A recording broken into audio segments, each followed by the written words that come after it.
आज आपण करणार आहोत शंकरपाळे। त्यासाठी अर्धा किलो मैदा घेतला आहे।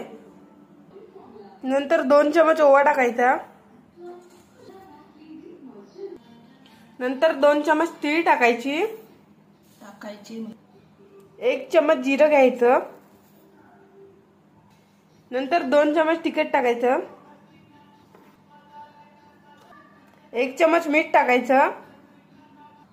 नंतर अर्धा चमच लसूण पेस्ट टाकायचा। त्याला छान मिक्स करून घ्यायचं। ते मिक्स झाल्यानंतर त्यात तेलाचं मोहन टाकायचं आणि त्याला छान मिक्स करून घ्यायचं। नंतर त्याला छान पाण्याने चुरून घ्यायचं। हे आपलं चुरून तयार आहे। पोळी लाटण्यासाठी घोरण घ्यायचं।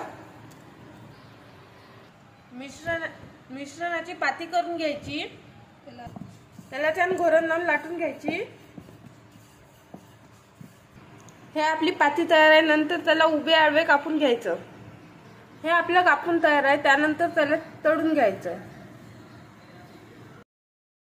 शंकरपाळे तळण्यासाठी गरम व्हायला तेल ठेवायचं। तेल गरम झाल्यानंतर शंकरपाळे टाकायचे।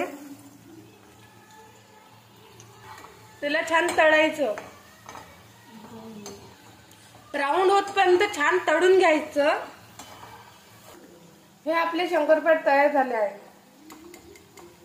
हे आपले स्वादिष्ट शंकरपाळे आता खाण्यासाठी तयार आहे।